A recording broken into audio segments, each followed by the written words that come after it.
sommes le mardi 5 mars 2024 et nous sommes à quelques jours après la fin de la première manche qui était très attendue du championnat du monde d'endurance 2024 au Qatar, les fameux 1812 km du Qatar, où les hypercars et surtout les LMGT3 ont débuté cette nouvelle ère, on peut l'appeler comme ça, du championnat du monde. Et il nous a paru évident de tirer le bilan de cette première course. Et pour cela, je suis avec Thibaut Villemant qui était sur place et qui va pouvoir vous donner toutes les infos et un peu cette analyse de la course. Salut Thibaut, bon, t'es rentré, ça y est, du Qatar, on va pouvoir un peu débriefer cette première course. Salut Pierre, salut à tous. Oui, bah merci. Effectivement, je suis rentré du Qatar. Ça a été bien long puisque prologue plus course avec un petit report du prologue pour les raisons qu'on connaît en raison des conflits armés dans cette région du pays qui a été obligé, qui a contraint LMEM à rerouter le fret et à faire le tour de l'Afrique. Mais bon, voilà, 10 jours au Qatar. Et en tous les cas, il y a pas mal d'enseignements déjà à tirer de cette première manche, mais surtout, je pense qu'on va avoir une saison qui va être encore plus excitante que cette première course pour des raisons qu'on va justement vous expliquer. Bon, on va commencer logiquement par l'hypercar où ça a été un peu une page d'histoire qui a été écrite, puisque pour la première fois, une LMDH s'est imposée avec la Porsche 963 numéro 6 du Porsche Penske Motorsport qui était partagée entre Lorenz Vanthoor, Kevin Estre et André Lotterer. Bon, Thibaut, tu vas peut-être, je pense pas me contredire, mais on a vite vu que les Porsche étaient en verve sur le billard de Losail. Je pense que ça a été également un élément à prendre en compte. Mais très vite, on a compris que les Porsche seraient à leur aise entre le prologue et aussi dès les essais libres. Bah, complètement, Pierre, tu as raison. On a vu un Frédéric Kowiecki qui a survolé le prologue. On a vu que les Porsche étaient tout de suite très bien. Tu as raison, effectivement, de parler de page d'histoire parce que durant tout l'hiver, beaucoup de gens nous ont posé la question, mais quand est-ce qu'une LMDH va gagner? Il faut qu'une LMDH gagne, sinon certains constructeurs qui vont un peu s'agacer. On n'a pas dû attendre longtemps en cette saison 2024 puisque Porsche y est parvenu. Bon, d'une certaine manière, c'est logique que ce soit Porsche qui apporte cette première victoire en LMDH au vu de ce qui nous a été donné d'analyser l'an dernier sur la saison 2023. En plus, ils en vont entre les voitures clients, entre les voitures usines. Il y avait un petit paquet La, de 963 la en force du piste. nombre, la force du nombre, on peut. Exactement, la force du nombre. Et puis après, comme tu dis, la 963 a été très à son aise sur le circuit de Losail.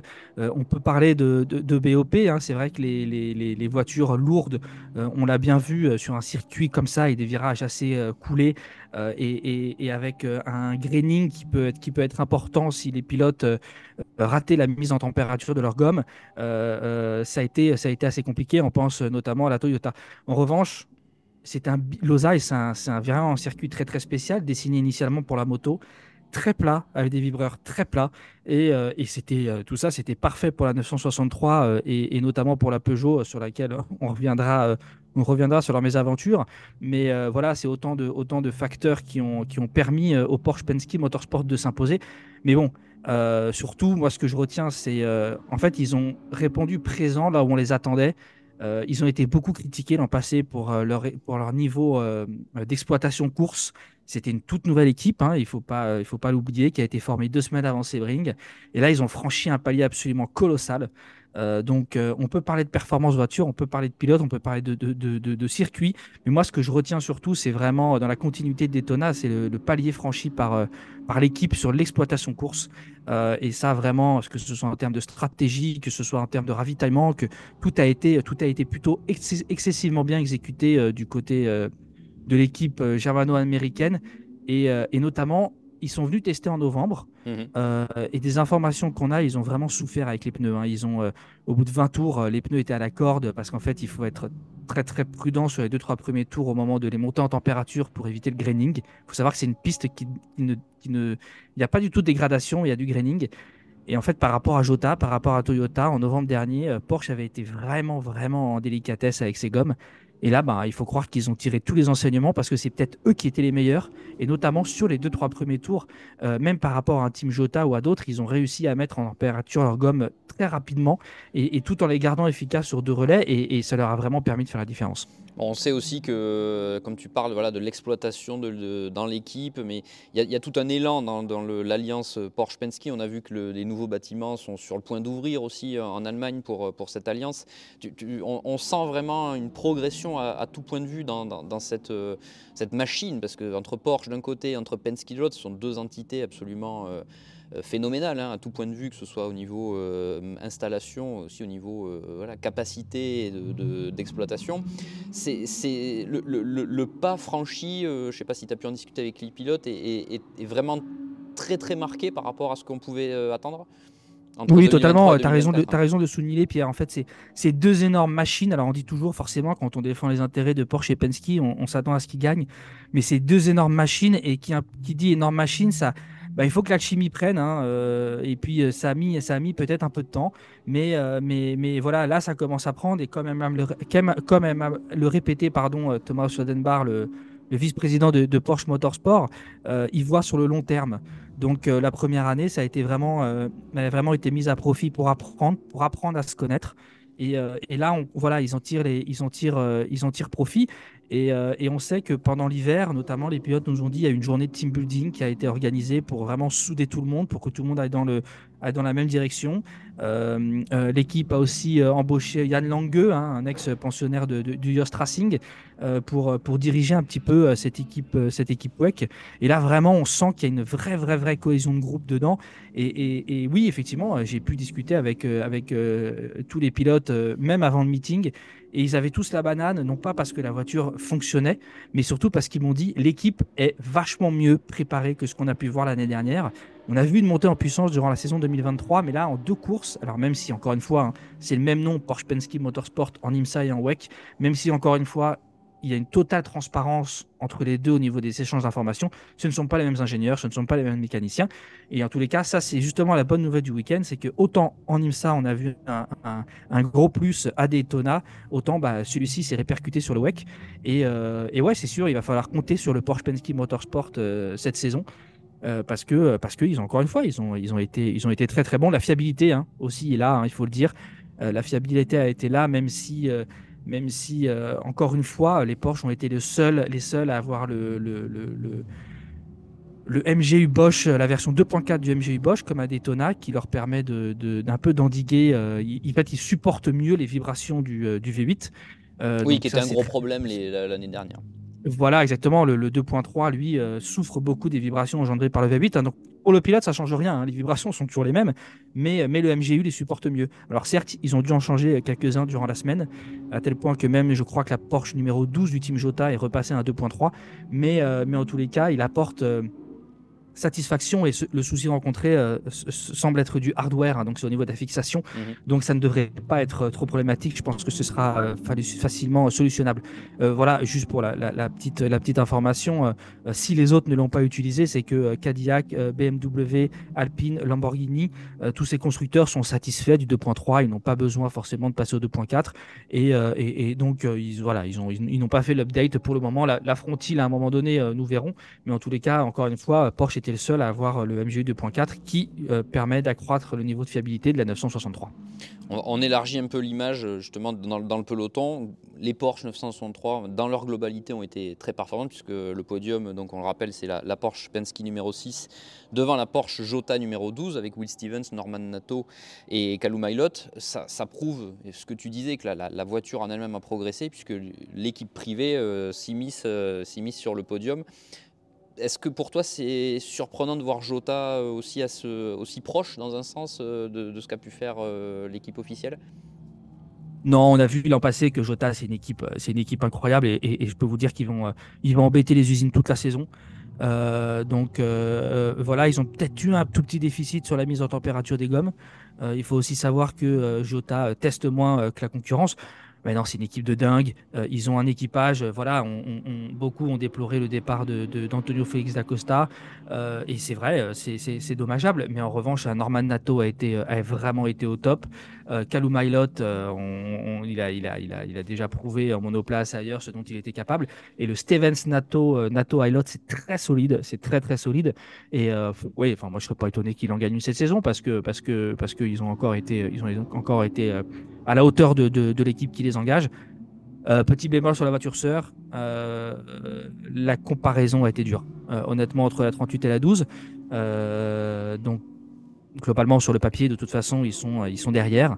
Mais voilà, il faudra voir si, notamment, Jenson Button arrive à se hisser au niveau de ses compagnons d'écurie. Mais bon, encore une fois, la 12, le niveau est très élevé. On a vu la première victoire d'une LMH, d'une LMDH, pardon, l'erreur était évidente. La première victoire d'une LMDH et bon, clairement on espérait voir les LMH un peu plus dans le coup et surtout on ne s'attendait pas forcément à voir la LMH qui a été vraiment dans le coup, surtout en début de course, c'est Peugeot. Peugeot pour la dernière course de la 9X8 dans sa version initiale, on va l'appeler version 2023, si tu me le permets Thibaut, où la voiture, alors certes, était peut-être aussi très à son aise au vu des paramètres dont elle disposait, mais bon, très clairement, Nico Müller, Jean-Éric Vergne et Mikkel Jensen ont fait un super début de course. Bon, malheureusement, la belle histoire d'une deuxième place, elle s'est interrompue de façon un peu abrupte et de façon un peu triste pour la marque française.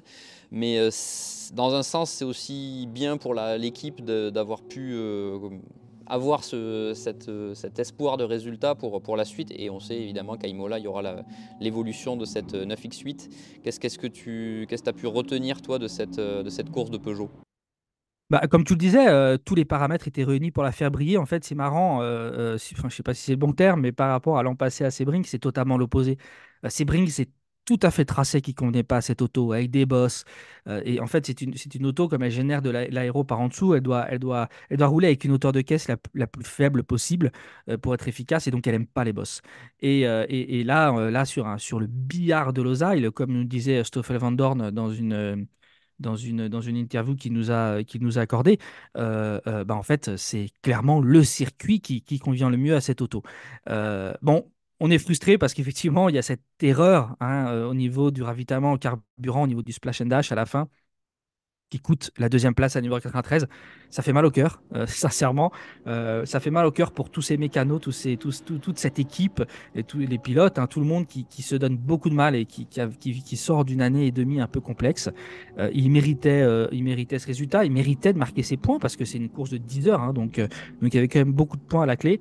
Après, très humblement, voilà, j'ai discuté avec Jean-Marc Finot, le directeur de Stellantis Motorsport, après l'arrivée.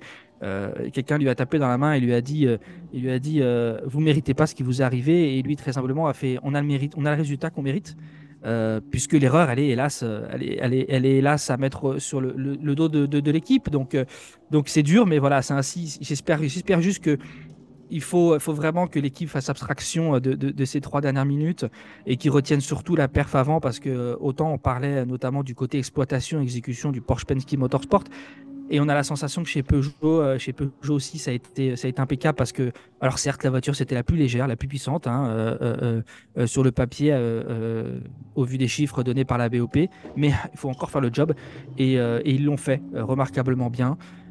Donc on espère vraiment que l'Evo 2024, comme tu disais Pierre, sera à la hauteur et que dès Imola, on va revoir une équipe Peugeot Sport soudée et prête à aller au combat.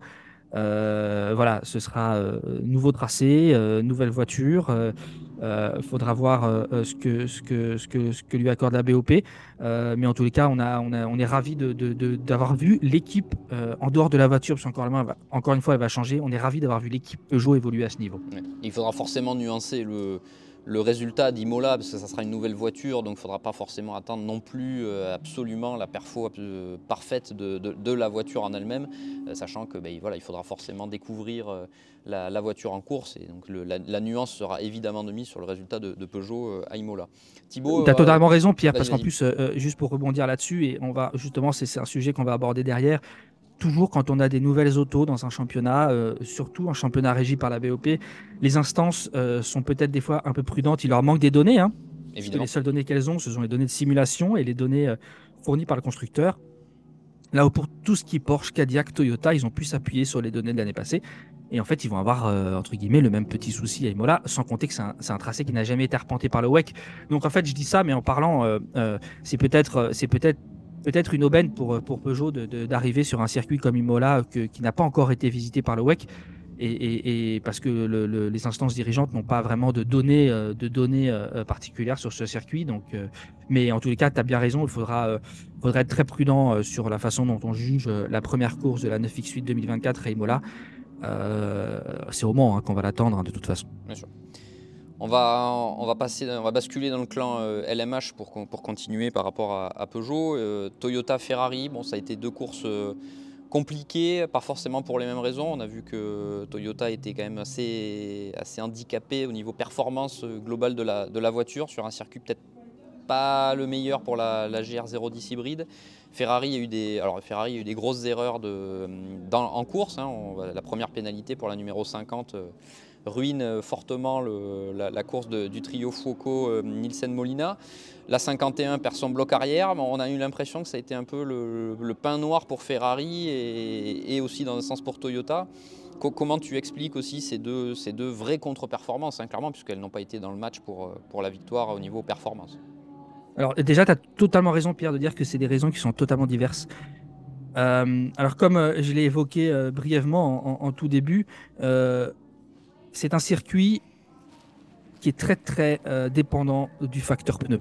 Donc en fait, il faut absolument dans les 2-3 premiers tours que le pilote soit très prudent pour mettre en température ses gommes. S'il le fait trop vite, on a vu en qualification avec Brandon Hartley, s'il le fait trop vite, il prend du graining et là c'est terminé. Brandon, durant son 3e tour de qualif, donc avant c'est le 4e qui a compté en qualification, secteur 3, il est attaqué trop fort, il a pris du graining, son train était à jeter à la poubelle. Toyota n'a même pas pu le prendre pour la course. Donc ça, c'est un petit peu révélateur de ce qui se passe sur ce circuit. Il n'y a pas de dégradation et il y a du graining. Sauf que la dégradation, on l'a bien vu l'année dernière, c'est le point fort de la Toyota GR010. Il y a diverses courses où elle pouvait faire des doubles relais avec les médiums quand les autres n'arrivaient presque pas à les boucler avec des durs. Et donc, en fait, tout ça a annihilé l'avantage majeur de Toyota. Donc, dès le début, même avant même le prologue, ils s'attendaient, ils se disaient, ce circuit, il n'est pas fait pour nous. Donc, en plus, la voiture était la plus lourde du plateau, à 1089 kg, et sur un facteur pneu dépendant, c'est extrêmement colossal. Et on a pu le voir qu'au final, les voitures les plus lourdes sont celles qui ont été vraiment globalement le plus en délicatesse. Donc ça a été compliqué pour Toyota. Ils ont été très surpris du chrono de Nick De Vries en hyperpole. Et honnêtement, c'est une vraie surprise même pour eux. Et par contre, inexistant en course. Totalement inexistant en course. Et pourtant, ils n'ont pas fait d'erreur. Honnêtement, ils n'ont pas fait d'erreur majeure. On peut le voir sur toutes les moyennes et tout ça. C'est assez flagrant. Ils sont vraiment, ils sont pas dans le coup. Et voilà, quand on fait les moyennes, par exemple, des 10 meilleurs tours, on a la Porsche numéro 5 devant la Porsche numéro 6, devant la Porsche numéro 12, devant la Porsche numéro 99 et devant la Peugeot. Et Toyota, ils sont assez loin. Donc bon, pour toutes ces raisons. Toyota n'a pas réussi à jouer devant, mais l'équipe en elle-même n'a pas fauté ou que ce soit. En tous les cas, je n'ai pas d'exemple qui montre ça. A contrario, Ferrari, on a pu voir Miguel Molina prendre la tête en début de course. La voiture était quand même un peu plus perfo que la Toyota. On l'a vu parce qu'au final, la numéro 83 fait une belle course. Honnêtement, une belle course. Et 3 pilotes ont été au niveau. Et pourtant, c'est une équipe nouvellement formée, avec un nouvel ingénieur de piste, avec 3 pilotes qui ont peu d'expérience au niveau de la 499P. Donc, oui, il faut que la sauce prenne, bien sûr. Oui. Voilà, et preuve que la 499P n'était pas si larguée. Après, comme tu me disais, il y a eu des fautes. Molina qui franchit la ligne branche à l'entrée de la pit lane. Derrière, la numéro 50 débarque au stand, l'équipe n'est pas prête, ils perdent encore un temps précieux. La 51, les track limits, sincèrement, et encore, j'ai l'impression que toutes n'ont pas été signalées. C'est du grand n'importe quoi. J'ai été un peu déçu, moi, par la prestation d'ensemble de l'équipe. Et voilà, c'est certes, ils n'auraient pas pu gagner. Mais en fait, je veux dire, il y a un championnat du monde à jouer. Il faut maximiser les courses où justement vous êtes en retrait. Et globalement, c'est quelque chose que Toyota a très bien fait. Toyota a marqué des points sur cette épreuve et ils ont limité les dégâts. Et peut-être que ce sera très important en fin de saison. Et d'autant plus vu le barème de la course qui a attribué et totalement, vu que c'est une course de 10 heures et qu'il y a un barème plus important. Et je trouve que Ferrari, là-dessus, ils sont passés un peu à côté. Donc F. Corset sauve les meubles. C'est un peu l'arbre qui cache la forêt avec une belle prestation. Mais la voiture, elle marque pas de points en championnat constructeur. Donc voilà, moi, j'ai été déçu sur la prestation d'ensemble de Ferrari. Et Et quand on voit, ça a été en fait un peu le contraire de Peugeot et Porsche Penske qui ont été plutôt irréprochables sur l'exploitation, tant les pilotes que l'équipe. Bah, je trouve que là, il y avait un peu à redire, un peu de déchets du côté de F Corse, mais bon, de Ferrari F Corse. Mais j'espère que la manche à domicile à Imola ils vont se ressaisir et voilà. Mais encore une fois, en perf pure, je ne pense pas qu'ils auraient pu de jouer devant malgré le barou d'honneur de Miguel Molina en début de course. Mais en tous les cas, il y avait de quoi largement faire mieux, comme l'a prouvé la numéro 83. Thibaut, on va revenir dans le clan LMDH. On va passer sur Cadillac assez rapidement, qui a le début de course marqué par le contact au premier virage. Bon, forcément, ça lance pas bien l'épreuve. Qu'est-ce qu'on peut retenir de la course de la V-Series de Sébastien Bourdet, Earl Bamber et Alex Lynn? Un poil en retrait de Porsche, c'est ce que tu disais. Oui, Porsche était plus ouais, un attendu peu à la retraite Porsche. dans le clan Ouais, LMDH. t'as raison, ils étaient un peu en retrait. Pourtant, quand ils ont surpris au prologue, hein, ils n'avaient jamais roulé hein, sur ce circuit très très atypique. Et puis ils n'ont qu'une voiture, hein, Il n'y a donc qu'une voiture. pour travailler, exactement, hein, c'est un peu plus compliqué. Mais là, ils ont posé la voiture, le truc, ça allait direct, ça allait direct vite. Et donc, est-ce qu'il y avait moyen de me faire? J'en suis pas persuadé. Mais globalement, la prestation d'ensemble, je la trouve très correcte. Vraiment, pareil, hein, des nouveaux arrivants hein, dans l'équipe, notamment une Française, Élise Moury, la stratégie. Et voilà, le temps que tout se mette en place. euh, Globalement, je trouve qu'ils ont fait une course assez propre avec un Sébastien Bourdet encore vraiment au top. Et non, c'est bien. J'ai pas grand-chose à dire sur cette course de Cadillac. Voilà, comme tu l'as dit, il y a eu cet accrochage au début. Mais derrière, je pense qu'ils sont à la place qui est la leur au Qatar. D'accord. Bon, le clan de LMDH accueillait bon nombre d'arrivants, on va les reciter, Alpine évidemment, Lamborghini et BMW. Sans trop de surprises, ils ont été plutôt en queue de peloton, mais il y a encore quelques disparités entre ces trois. Je te propose de commencer par Lamborghini, qui a fait une course très discrète, mais encore une fois, là, c'était vraiment les débuts. Aussi une seule voiture, donc il faut arriver à niveler entre le développement, la poursuite du développement entre guillemets, et puis le mode course. Le clan italien, Thibaut, a fait une course plutôt propre, un souci de suspension, si je ne me trompe pas, a un peu contrecarré le déroulé de la course, mais pas d'erreur majeure pour la SC63. Non, tu as totalement raison. C'est là encore une fois, il faut que tout s'apprenne, c'est tout nouveau. L'association Lamborghini Iron Lynx, ils ont pas beaucoup roulé en essai hein, par rapport à d'autres. On sait qu'il y a eu cet accident au Paul Ricard l'année dernière qui leur a fait perdre pas mal de temps. Romain Grosjean nous le disait à Daytona, hein, on sera pas prêt pour le Qatar, on sera pas prêt pour Sebring. Hein. Donc, mais bon, il y a un moment, faut y aller. Donc, faut y aller. Ils y sont allés. Et comme tu dis, voilà, en perf, la voiture a été très discrète. Mais l'équipe a fait le job et surtout, voilà, je pense qu'ils ont entre le prologue, les essais libres et cette course dont ils ont vu l'arrivée, ils ont emmagasiné des tas d'infos qui vont leur être extrêmement utiles. Et voilà, ils vont continuer la semaine prochaine à Sebring et ensuite en test. Non, moi globalement, je trouve que c'est, au vu de leur niveau de préparation, je trouve que c'est plutôt bien. Je trouve que c'est une bonne prestation. La voiture elle est magnifique. Ça, c'est clair. Et j'espère vraiment qu'ils seront au niveau. Il n'y a pas de raison. Après Racing, qui a confié les rênes de l'équipe à Emmanuel Hainaut, sait faire. Donc, il y a pas de raison que ça marche pas. Il n'y a pas de raison que ça marche pas. Puis, il partait de loin, hein, parce que faut pas oublier que même Alpine s'appuie sur un châssis qui est connu. C'est le châssis Oreca qui équipe la Acura aux États-Unis. Là, on a vu la première course du châssis Ligier. Donc, clairement, c'est le constructeur qui partait avec le plus d'inconnus. Donc, quand on sait tout ça, c'est loin, loin, loin d'être déconnant hein, ce qu'ils ont fait au Qatar. Alpine, justement, les deux voitures à l'arrivée. Encore une fois, une course avec, il l'avait annoncé, hein, sans attente de perfo absolue, mais il y a quelques points Ils voulaient des points. au classement. Donc l'objectif, dans un sens, est rempli. Est-ce que c'est là aussi la bonne voie pour les deux A424, où là encore, il y avait pour certains des pilotes qui connaissaient parfaitement l'endurance, mais pour d'autres, je pense évidemment à Mick Schumacher, il fallait découvrir la course, la gestion du trafic, car il faut doubler des voitures plus lentes. Qu'est-ce qu'on retient d'Alpine? sachant qu'ils n'avaient pas annoncé de perfo absolu pour cette première course. Bah écoutez, après Porsche Penske, je pense que c'est le stand qui était le plus heureux en fin de course.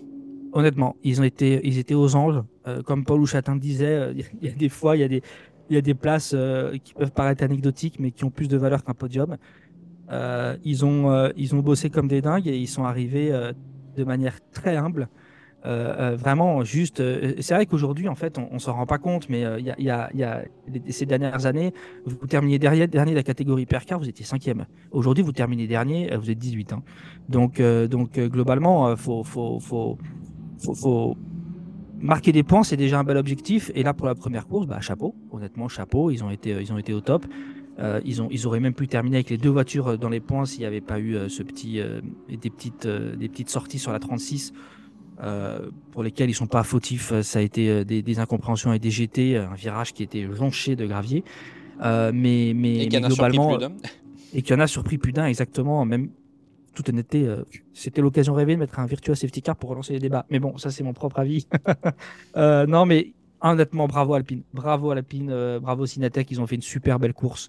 Bravo Mick Schumacher. Voilà, t'en parlais, en disant qu'il avait plein de les petites spécificités de la catégorie à apprendre. Et bah, il a fait du sacré job. Il a fait du très très bon boulot. Je crois que même si on prend les 10% des meilleurs tours en course, je crois que c'est le pilote Alpine le plus rapide si je ne m'abuse. Mais bon, après, c'est très compliqué de voir, surtout quand il y a une course de nuit. Hein. Il était peut-être au volant au bon moment, mais en tous les cas, il a fait le boulot. Il a fait le boulot et pareil, il aborde ce défi de manière extrêmement humble, avide d'apprendre. Il écoute ses équipiers, Nicolas Lapierre et Mathieu Vaxivière. Et non, moi, je trouve que Alpine, honnêtement, c'est une des très belles surprises de cette épreuve. Vraiment, une des très belles surprises. Et la voiture a l'air saine, bien équilibrée. Voilà, et puis ils le disent, on a du boulot nous à faire, on a du boulot sur la voiture, sur le setup, sur l'équipe, et puis ça va marcher, ça va marcher. Moi, honnêtement, pour moi, c'est la belle surprise de cette épreuve Alpine. Okay. Moins bonne surprise, tu vas peut-être pas me contredire, par contre, c'est BMW avec Team WRT. Là, la voiture ne débute pas, puisque la voiture a roulé en IMSA. Par contre, WRT débutait effectivement avec la voiture, mais on attendait clairement mieux de l'alliance germano-belge quand on connaît le pédigré de WRT. Qu'est-ce qui s'est passé? Est-ce qu'il y a un manque encore de connaissance de la voiture? Est-ce que les facteurs à disposition de la M hybride V8 n'étaient pas en faveur? Qu'est-ce qu'on retient de cette première un peu décevante? Ouais, je pense que sur le papier, encore une fois, comme on disait, peut-être que les instances dirigeantes ont été un petit peu prudentes avec les nouvelles venues, dont l'ABM. J'ai aucun doute sur le fait que cette association marchera. Je peux vous dire que quand on voit la relation qui unit Vincent Voss et Andreas Ross, ça va marcher. Maintenant, mais aujourd'hui, vous me demandez, oui, pour moi, pour le coup, je disais qu'Alpine était la bonne surprise. BM, pour moi, c'est la déception. Il y a beaucoup de gens, pour diverses raisons, de par la qualité de l'équipe WRT, de par le fait que la M hybride V8 roule depuis un an en compétition, de par le niveau des équipages. Plusieurs personnes estiment, des observateurs avisés, que c'est les meilleurs line-up du plateau. On attendait plus. Maintenant, ça sert à rien de juger sur une première course. Mais ça a été, globalement, l'équipe n'a pas donné l'impression de commettre d'erreur, pas plus que les pilotes. Alors, il y a eu un petit problème, je crois, sur la 15, si je ne m'abuse, de fiabilité. Mais c'est ce qu'on disait pour Penske avec Porsche. Une alchimie aussi. Ouais, c'est une alchimie qu'il va falloir trouver. On en discutait avec Vincent Voss, hein, qui a l'habitude de travailler avec les grands constructeurs en GT3. Là, c'est de l'hypercar, c'est pas pareil. Hein. Je peux vous dire que le constructeur il est bien plus présent, même si sur des grands événements GT3 comme Spa, comme le Nürburgring, ils sont assez omniprésents dans le box. Là, vraiment, c'est un projet 100% officiel BMW auquel est associé WRT en tant qu'équipe d'exploitation. Et il faut que tout le monde trouve ses marques, il faut que chacun trouve son rôle. Et voilà, il y a des fois, c'est un petit peu tâtonné. Il faut que la communication certainement soit plus fluide. Voilà. Après, moi, personnellement, ce que j'espère, vraiment, c'est qu'il faut que BM fasse confiance à WRT. C'est une équipe incroyable, de très très haut niveau. Et il faut qu'il leur fasse confiance sur tout ce qui est exploitation course. Ils sont au niveau de tout meilleur. Donc voilà. C'est ma déception, mais je n'ai pas de doute sur le fait que ça marchera. Vraiment pas, parce que tout est réuni pour que ça le fasse. Donc c'était la première course avec peut-être pas mal d'éléments défavorables à l'alliance germano-belge, comme tu disais. Donc attendons les prochaines courses, mais c'est sûr que sur cette première, on les attendait mieux. Ok. On va conclure Thibaut rapidement l'hypercar par Isota Fraschini, bon, qui a connu un week-end compliqué. La voiture nous a fait une frayeur déjà dans le tour de formation, mais finalement a pu partir. Ils ont fait une moitié de course avant un problème de suspension qui était réparable, mais ils n'ont pas voulu prendre de risques. Bon, on s'attendait à ce que ce soit compliqué. Est-ce qu'on l'attendait à ce point, selon toi? Je sais pas trop. Moi, j'ai été étonné par les chiffres de BOP, deuxième voiture la plus haut du plateau avec 1085 kilos. Comme on l'a dit, sur un circuit comme ça, c'est assez préjudiciable.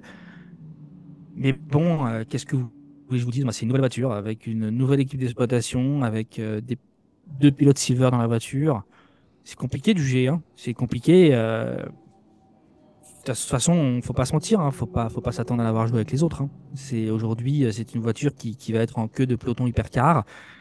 Et pour plein de raisons, parce que c'est une voiture neuve et parce que il y a un équipage qui est clairement en deçà de tous les autres du plateau. C'est pas, sans vouloir être méchant, c'est pas un cran en dessus, c'est en dessous, c'est trois. Mhm. Donc les pilotes bronze ne sont pas admis dans la catégorie reine, mais là on a un équipage avec deux pilotes silver, avec dont deux qui sortent du P3. Donc alors certes, il y en a un qui a roulé en Asia dans la MP2, mais globalement, c'est le saut du P3 à l'hypercar. Donc voilà. Mais bon, de toute façon, dans un premier temps, il y a déjà beaucoup de soucis à régler avec l'auto avant de penser au pilote. Mais j'ai du mal à voir Lissota à un moment jouer avec la concurrence.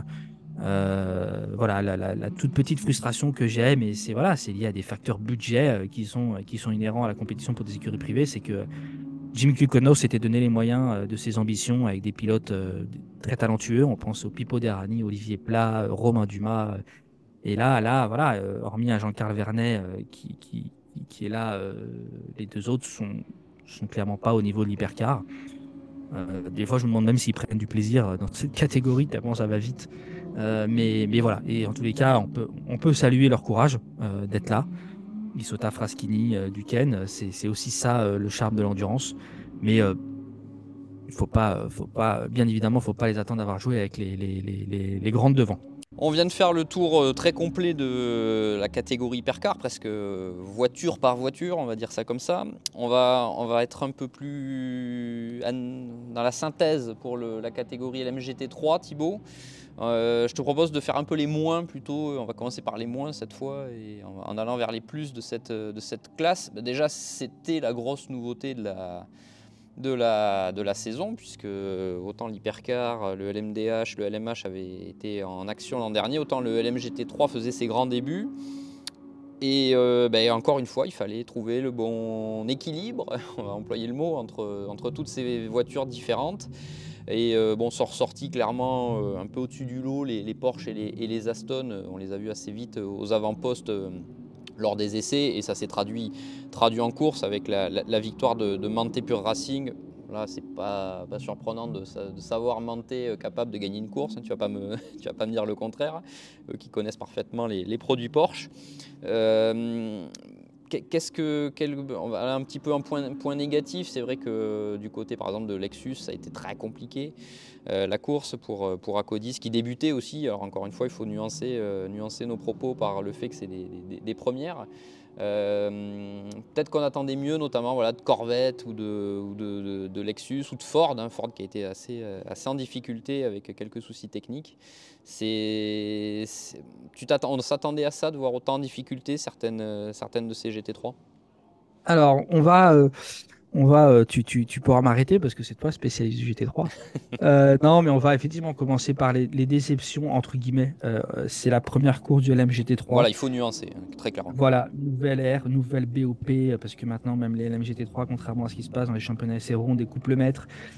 Il y a plein de facteurs à prendre en compte, et notamment une catégorie faisant la part belle aux pilotes amateurs. et notamment aux pilotes bronze. Donc déjà, entre des pilotes bronze, vous avez quand même des disparités de niveau qui sont assez colossales. On va commencer par Acodis ASP, euh, qui découvrait tout, clairement. Maintenant, voilà,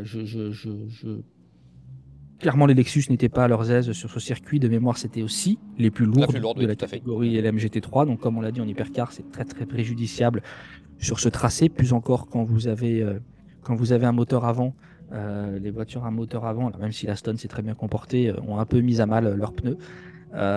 Mais voilà, quand on analyse par exemple la moyenne des 10 meilleurs tours de chaque voiture, à Codis, ils sont 16e et enfin pardon, ils sont vraiment ouais, ils sont derniers et antépénultième ou quelque chose comme ça. Donc c'est clairement c'est pas normal quand on connaît le niveau de l'équipe, le niveau des pilotes où les pilotes de pointe sont quand même José María Lopez et Kelvin Van der Linde qui ont quand même de grosses pointures.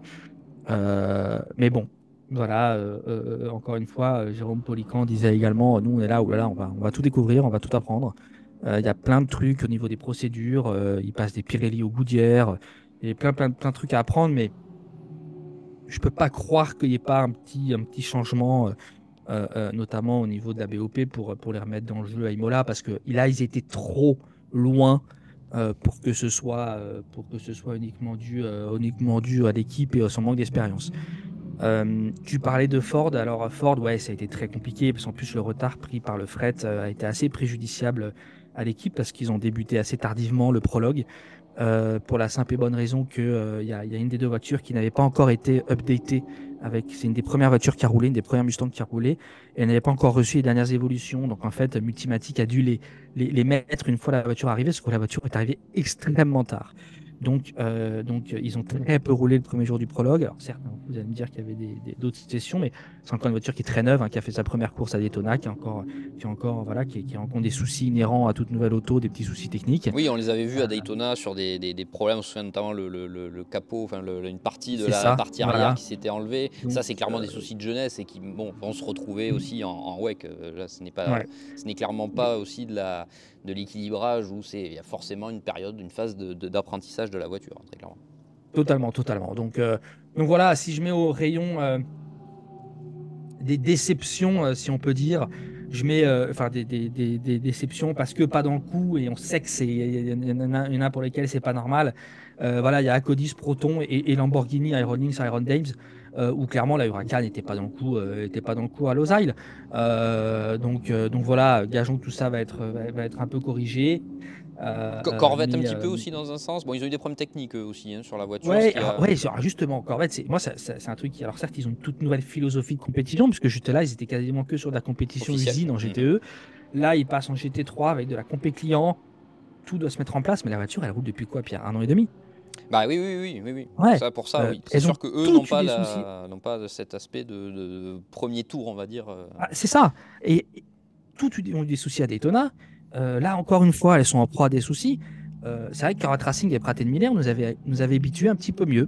Donc après, c'est une voiture qui est très complexe, qui est extraordinaire, hein. Un pilote de premier plan qui a eu la chance de quasiment rouler dans toutes les GT3 et qui nous a dit c'est la meilleure GT3 dans laquelle j'ai jamais roulé la Corvette. Donc ça va, c'est pareil, ça va se faire, mais ouais, je suis un petit peu étonné par les pépins techniques qui ont été rencontrés à Daytona et ici. Après, bon, bah, Tom Van Rompuy a fait la pole. Voilà, puis après, on parlait d'alchimie, bah, TF Sport qui se retrouve, qui travaille depuis de longue date avec Aston Martin, se retrouve à travailler avec Corvette, qui était assez omniprésent, hein, d'ailleurs, faut le savoir, vraiment dans le paddock de Losail, derrière TF Sport. Donc oui, c'est une petite déception, parce qu'en plus, ils ont quand même ils ont quand même des jolis équipages. Mais bon, voilà. Je dirais que voilà, je distingue vraiment Acodis, Proton, Lamborghini. Après, il y a TF qui est en ventre mou. United, ils ont eu quelques pépins, mais en perf, ils sont là. Ok. Les McLaren sont là, hein. Et puis avec un James Cottingham en pilote bronze, Pierre, tu m'arrêtes si je me trompe, ils ont quand même des équipages qui sont assez solides. Oui, chez Ouais. United, c'est très. Même si ça bougera durant la saison, comme on a pu l'apprendre un Voilà, peu c'est un avant peu la déception, c'est que ça bougera. le Qatar, Mais exact. ils sont là. Voilà. Après, par contre, au rayon satisfaction, il y avait pour moi en perf pur pour diverses raisons. Aston était devant. Mhm. BM était pas loin. Et Valentino Rossi, qui a été très solide, il faut le souligner, bravo, et passe très proche de son premier podium. Oui, la deuxième voiture est dans le coup. Ils ont un petit souci Et lors d'un totalement. ravitaillement qui leur fait perdre du temps, mais ils sont aussi en lice pour jouer voilà, un top 5, ça c'est sûr. C'est ça. Et puis après, pour moi, par contre, bah, chapeau à Manthey. Chapeau à Manthey et chapeau à Porsche parce que sur le papier, c'était pas la voiture la plus rapide. Clairement pas. Et d'ailleurs, on le voit, encore une fois, je reprends l'exemple des 10% des meilleurs tours. Alors, on peut, effectivement, les 10% des meilleurs tours, ça prend pas forcément en compte la dégradation et tout ça. Ils sont pas devant. Ils sont pas devant. Mais alors, et Pierre, toi, tu les connais bien et je sais que c'est une discussion qu'on a eu plusieurs fois avec Laurent et toi durant l'hiver. Eux, on les connaît. Euh, Waouh, quel équipage! Bacler, Malikin, Sturm, bah, c'est sacrément solide. Il faut quand même remettre les choses dans le contexte. L'année dernière, ils gagnent la Bronze Cup en GT World Challenge, donc l'invitation 24 heures du Mans. Ils viennent de gagner l'Asian. Et là, ils gagnent la première ère de l'RLM GT3 en WEC. Et honnêtement, pas avec la voiture la plus rapide. Donc, Même c'est de si c'était l'exploitation. peut-être enfin, c'était la plus légère, pourtant. Oui, oui, oui, oui. Non, non, mais c'est vrai. Mais par contre, honnêtement, exploitation, pilote, bah, chapeau. Et il y a un moment, la 91, la voiture sœur a eu un souci, mais elle était, je crois qu'ils étaient un et 2 à un moment, en début Oui, de à un course. moment, oui, bien sûr. Mhm. Alors que pareil, sur le papier, c'est pas forcément un équipage qui est excessivement médiatique. Et c'est solide, quoi. C'est solide. Et honnêtement, moi, je vois WR2 jouer devant, jouer le titre. Je pense qu'ils vont être durs à aller chercher. Mais Manta, il sera là. Hein. Manta, il sera là. Il y a rien à redire. Et après, F Corset, bon. Pas surprenant non plus. On les a vus, Non, ils voilà, étaient. l'équipe, elle est là. Euh, Est-ce qu'il va pas leur en manquer quand je vois certains équipages, notamment chez WRT et notamment celui de la 92, est-ce qu'il va pas leur en manquer un petit peu? J'ai un petit doute. J'ai un petit doute parce que C'est là où on a quand même. l'homogénéité des équipages jouera un moment dans la saison, sans doute aux 24 heures du Mans également, mais c'est là où ça C'est jouera. ça, Mhm. c'est ça. Alors après, voilà, hein, quand on parle de moyenne, Simon Mann, il a rien à envier à Rossi, hein, donc ça peut jouer, mais ce sera notamment peut-être un petit peu plus complexe pour la 54. Voilà. Mais là, comme ça, après la première course, mes favoris pour le titre, ça reste les deux BM de WRT et la Porsche numéro 91. Donc chapeau, ouais, chapeau à Mantaille. Vraiment chapeau à Mantaille. Thibaut, on a fait le tour de de ces résultats et de cette image globale des 1812 km du Qatar qui ouvrait la saison 2024 du championnat du monde d'endurance.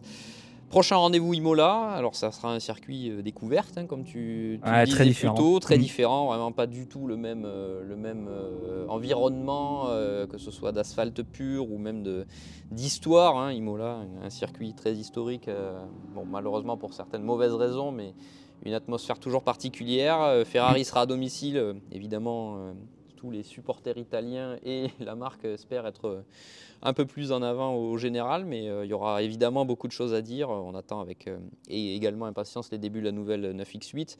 Donc il y aura encore une fois plein de choses à dire sur cette course. Ouais, et puis il y aura, je te coupe, les premiers enseignements de ce nouveau process de BOP. Oui, qui a été dévoilé et Euh, expliqué, hein, c'est ça voilà, Thibaut. hein, et On en qu'on va parlera dans vous les là, prochains jours sur Endurance Info. ça, il y aura un article en long, en large, en travers. On a attendu justement d'avoir un petit peu les résultats de cette première course pour en dire davantage. Mais ça s'annonce très intéressant. Là, le circuit, encore une fois, a été tellement atypique. C'est un billard avec peu de zones de freinage, avec des virages très coulés. Encore une fois, il a été dessiné pour la moto en premier lieu. Mhm. Je pense qu'on aura. Moi, je m'attends à une course bien plus intéressante encore à Imola, Ah bah, Imola, il y aura personnellement. les tracks limites, faut pas les faire. Ouais, on le sait que Il faut pas Imola, les. il y a Bon, alors beaucoup de déjà, bacs, il y a beaucoup c'était de. chaud, mais non, non, mais voilà, exactement. Là, tu peux pas. Là, tu peux. Il y aura moins de soucis. T'as pas intérêt à aller dehors. Voilà, exactement. Donc ça sera évidemment Mais voilà, là, totalement différent. non, non, non, ça va être chouette parce que sur le papier, méfiance, hein, c'est un circuit qui ne doit pas convenir, qui ne doit pas convenir à la Porsche du tout. Mhm. Donc, on va voir justement le nouveau système de BOP mis en place par la LFIA et le WEC, pardon, la FIA et la CO. Écoutez, sur le papier, ça semble prometteur. On jugera à la longue. En tous les cas, ce qui est sûr, c'est que les équipes se sont démenées pour trouver un système qui porte moins à polémique que l'an passé.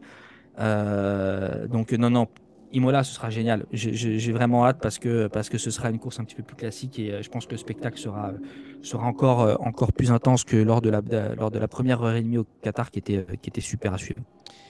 Merci Thibaut pour cette analyse. On vous donne rendez-vous évidemment dans un prochain numéro de Track Limit pour les prochaines échéances. Bon, avec Laurent, on est actuellement au Paul Ricard. C'est pour ça si vous entendez un bruit de fond quand je parle, c'est normal. Les GT3 sont en essai ici au Paul Ricard et bon, on verra. On est partout. On est partout. On essaye d'être partout. C'est pas évident, mais on essaye. On essaiera peut-être avec Laurent de vous faire un débriefing aussi dans un numéro de Track Limit de ces essais. Merci Thibaut en tout cas et on se donne rendez-vous dans un prochain numéro Track Limit spécial WEC en avril pour l'épreuve d'Imola. Merci Pierre et merci à tous de nous avoir suivis.